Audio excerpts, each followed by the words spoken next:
Hello students, एडुविला point channel में आपका स्वागत है। और आज हम करने जा रहे हैं वर्कशीट नंबर 15। ये वर्कशीट क्लास 6 के विज्ञान विषय की है।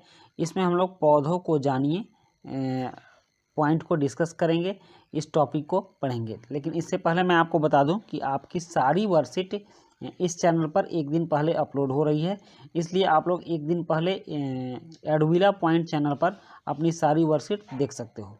तो चलिए शुरू करते हैं कि आज की टॉपिक क्या है और हमें क्या जानना है। तो आज की टॉपिक है जड़। हमें जड़ों के बारे में समझना है। किसी पौधे में जड़ मिट्टी के अंदर उपस्थित होता है। पौधों में जड़ तंत्र दो प्रकार के होते हैं, मूसला जड़ एवं रेशेदार जड़। जड़ आप देख सकते हैं, या तो ऐसे मूसला जड़ हो जाएंगे या फिर ऐसे रेशेदार जड़ जालिका नुमा हो जाएंगे। तो इस तरह से दो जड़ होते हैं। जड़ों का काम आप जानते हैं कि जमीन से, मिट्टी से नमी सोखना है। जल और खनिज लवण सोख कर यह पौधों को ऊपर भेजता है। ये काम जड़ों का है। तो चलिए जड़ों के प्रकार के बारे में हम जानते हैं कि मूसला जड़ और रेशेदार जड़ होते हैं। अब आपके लिए एक क्रियाकलाप दे रहा है, कह रहा है खुले मैदान में जाइए, कुछ खरपतवार पौधों को मिट्टी से खोद कर निकालिए। खोद कर निकालिए मतलब उसके नीचे से मिट्टी खोद कर निकालना है, उसको उखाड़ना नहीं है। तो यहाँ देखिए, क्या घास आसानी से निकली? तो इसको हाँ या ना में जवाब देना है। जैसे आपसे अगर खोद कर निकाले हैं तो आसानी से ही निकलेगी। यदि आपने हाँ कहा तो आपने ठीक कहा। ये आसानी से नहीं निकलते। अगर आप इनको खोदते नहीं तो ये आसानी से नहीं निकलते, आपको काफ़ी मशक्क़त करनी पड़ती, काफ़ी मेहनत करनी पड़ती। और एक दूसरा और क्रियाकलाप है कि आप 3-4 चने के बीजों को गीली रुई में रखिए। एक रुई ले लीजिए, उसको गीला कीजिए और उसमें 3-4 चने के बीजों को रखिए। पानी डालकर रुई को हमेशा नम रखिए, मतलब उसमें नमी बनाए रखिए जब तक कि बीज अंकुरित होकर नवोद्भिद नहीं बन जाए। नवोद्भिद मतलब नया पौधा नहीं आ जाए। और 1 सप्ताह बाद उन्हें खींचकर रुई से बाहर निकालने का प्रयास कीजिए। क्या आप जड़ों को रुई से आसानी से निकाल सकते हैं? तो इसका उत्तर होगा नहीं, क्योंकि जड़ों को रुई से निकालना आसान नहीं है। तो इसका अर्थ है, ये जो दो क्रियाकलाप आपने किया, तो इन दोनों क्रियाकलाप का अर्थ हुआ कि जड़ें पौधों को मिट्टी से मजबूती से जकड़े रहती हैं। इन्हें मिट्टी में पौधे का स्थिरक कहा जाता है, मतलब पौधे को स्थिर बनाए रखने के लिए जड़ों की आवश्यकता है। अगर जड़ नहीं रहेंगे तो पौधे मिट्टी में स्थिर नहीं रहेंगे। जैसे आप पानी में देखते हैं, पानी में भी कुछ पौधे शैवाल जैसे उगते हैं, तो उनके जड़ नहीं होते हैं। तो आप देखते होंगे कि वो एक जगह से दूसरी जगह बह सकते हैं। तो उसी तरह पौधों को स्थिर रखने के लिए जड़ की आवश्यकता होती है। और भी बहुत सारे काम हैं, जैसे कि ज़मीन से जल और खनिज लवण को सोखना और ऊपर पौधों को भेजना, ये जड़ का काम है। अब एक और क्रियाकलाप है, आप इसको ध्यान से देखें। यह क्रियाकलाप है, किसी खुले मैदान से एक जैसे 2 खरपतवार लीजिए, मतलब कि पौधा लीजिए छोटा छोटा। खरपतवार का मतलब पौधा, आप यहाँ देख रहे हैं ना, इसी तरह का पौधा लेना है। और ध्यान रखिए कि इनकी जड़ों को कोई नुकसान ना हो। खरपतवार के एक पौधे को एक गमले ए में मिट्टी डालकर लगा दीजिए। यहाँ आप देख रहे हैं मिट्टी डालकर। और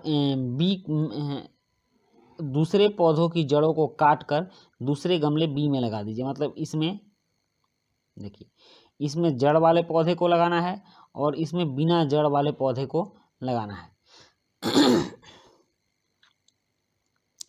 इसमें नियमित रूप से जल 1 सप्ताह के बाद जल दीजिए और 1 सप्ताह के बाद इनको देखिए, क्या दोनों पौधे स्वस्थ हैं।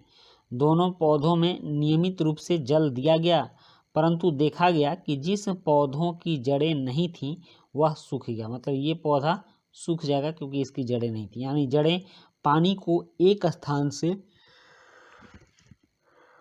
दूसरे स्थान तक पहुंचाने का काम करती हैं। तो ये आपके क्रियाकलाप है। और इसके बाद देखिए, जड़ों के 2 प्रकार दिखाए गए हैं और इसमें फ़ोटो भी है। ये मूसला जड़ की फ़ोटो है और यह रेशेदार जड़ों की फ़ोटो है। तो मूसला जड़ देख लेते हैं। यह मुख्य जड़ है जिनसे जड़ों की शाखाएं निकलती हैं। तो आप यहाँ देख रहे हैं कि एक मुख्य जड़ है और इससे जड़ों की शाखाएं निकल रही हैं। इसके बाद है रेशेदार जड़ बिल्कुल इसके उल्टे होता है। तने के आधार से निकलने वाली जड़ों का गुच्छा होती है। यहाँ तना का जो आधार है वहीं से पूरा गुच्छा निकलकर चारों तरफ फैल जाता है, तो ये रेशेदार जड़ें हैं। उसके बाद दूसरा पॉइंट है कि मुख्य जड़ जमीन में गहराई में उगती है। मुख्य जड़ काफ़ी नीचे तक जाती है, जैसे सेम, आम, इन सबों की जो जड़ें हैं काफ़ी नीचे तक जाती हैं। और जड़ों का गुच्छा, रेशेदार जड़ों में जड़ों का गुच्छा पतला और रेशेदार होता है, जैसे गेहूं और मक्का का। तो ये ज़मीन में नीचे तक नहीं जाता, ये ज़मीन के पौधे के कुछ दूर तक ही फैला रहता है। उसके बाद मूसला जड़ वाले पौधों की पत्तियों का सिरा विन्यास जालिका रूपी होता है। आपने पत्तियों का सिरा विन्यास देखा है, तो ये जालिका रूपी मतलब ऐसे होता है, ऐसे ये जालिका रूपी होता है। जबकि रेशेदार जड़ वाले पौधों की पत्तियों का समानांतर विन्यास होता है। आप समानांतर विन्यास भी आपने जाना है, ऐसे ऐसे जिन पत्तियों में सिरा विन्यास होता है वो समानांतर विन्यास उसको कहते हैं। तो यहाँ पर आपने मूसला जड़ें और रेशेदार जड़ों के अंतर को देखा, और आप इसको बहुत अच्छे ढंग से समझ लीजिएगा, क्योंकि इससे संबंधित आपको कुछ काम भी करने हैं। उसके बाद यहाँ जड़ के वर्गीकरण को दिखाया गया है। देखिए, जड़ दो प्रकार की होती है, एक मूसला जड़ और एक रेशेदार जड़। तो मूसला जड़ में सेम और आम के उदाहरण हो गए, और रेशेदार जड़ में गेहूं और मक्का के उदाहरण हो गए। तो इस तरह से हमने जड़ के बारे में समझा। अब यहाँ पर कुछ बहुत ही आसान प्रश्न दिए गए हैं, और यहाँ 2 प्रश्न हैं जिनके उत्तर आपको लिखने हैं, और बाकी के जो प्रश्न हैं उनको खाली जगह में भरना है। तो पहला है जड़ों के कार्य क्या हैं। पहला प्रश्न है कि जड़ों के कार्य क्या हैं। तो आप देख लीजिए जड़ों के क्या क्या कार्य हैं। तो जड़ के 2 कार्य हैं। यहाँ देखिए, जड़ों पौधों को मिट्टी से मजबूती से जकड़े रहती हैं, और दूसरा कार्य है कि जड़ें पानी को एक स्थान से दूसरे स्थान तक पहुंचाने का काम करती है। तो ये जो दोनों लाइन है, यहाँ से जड़ें पौधों को मिट्टी से मजबूती से जकड़े रखती हैं, और दूसरा जड़ें पानी को एक स्थान से दूसरे स्थान तक पहुंचाने का काम करती है। ये प्रश्न 1 के उत्तर हैं।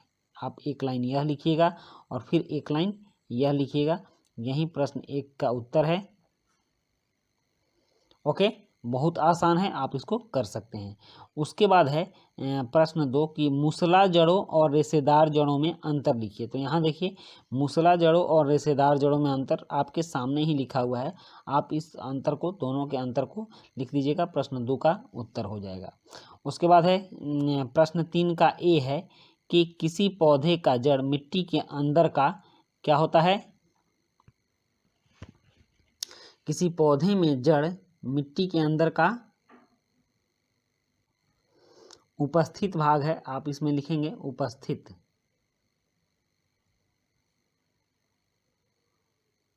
उपस्थित किसी पौधे में जड़ मिट्टी के अंदर का उपस्थित भाग है। और उसके बाद है बी है कि पौधों में 2 प्रकार की जड़ें होती हैं। आप लिख सकते हैं पौधों में 2 प्रकार की जड़ें होती हैं। और उसके बाद सी है कि जिन पौधों की पत्तियों में जालिका रूपी सिरा विन्यास होता है, उनमें कौन सी जड़ें होती हैं। तो उनमें मूसला जड़ें होती हैं। आप देख सकते हैं कि मूसला जड़ों में जालिका रूपी सिरा विन्यास होता है, तो आप इसमें मूसला जड़ लिखेंगे। मूसला जड़ें होती हैं। और डी है कि रेशेदार जड़ वाले पौधों की पत्तियों का सिरा विन्यास कैसा होता है। तो ये समानांतर होता है, समांतर होता है। सिरा विन्यास समांतर होता है, आप इसमें समांतर लिखेंगे। तो ये बहुत ही आसान प्रश्न उत्तर थे, और बहुत ही अच्छे ढंग से आपको ये वर्कशीट दी गई है। तो इसमें आप लोग ने देखा कि किस तरह से जड़ों के 2 प्रकार होते हैं, मूसला जड़ और रेशेदार जड़। मूसला जड़ भी 2 भाग में बटे हुए हैं। मूसला जड़ के 2 उदाहरण हैं, सेम और आम, और रेशेदार जड़ के भी 2 उदाहरण हैं, गेहूँ और मक्का। उसके बाद यहाँ पर बहुत ही स्पष्ट मूसला जड़ें और रेशेदार जड़ के अंतर दिए गए हैं। आप इन अंतर को जरूर याद रखिएगा, क्योंकि इसमें जो अंतर है ये एक प्रश्न का उत्तर भी है। यह मुख्य जड़ है, इससे जड़ों की शाखाएं निकलती हैं, और तने के आधार से निकलने वाली जड़ों का गुच्छा होता है। जबकि मूसला जड़ें, मुख्य जड़ मिट्टी में गहराई तक उगती है, और यह मिट्टी के ऊपरी भाग में ही रहती है। ठीक ना। और इसके पत्तियों का सिरा विन्यास जालिका रूपी होता है, जबकि इसके पत्तों का सिरा विन्यास कैसा होता है, समांतर रूपी होता है। तो ये बहुत आसान वर्कशीट थी और लेकिन काफ़ी इम्पोर्टेंट वर्कशीट भी थी। यह आपको काफ़ी ध्यान से देखनी चाहिए और आपने इस पूरे वर्कशीट को कर लिया, इसके लिए आपको बहुत धन्यवाद। मिलते हैं नेक्स्ट वर्कशीट में। Thank you.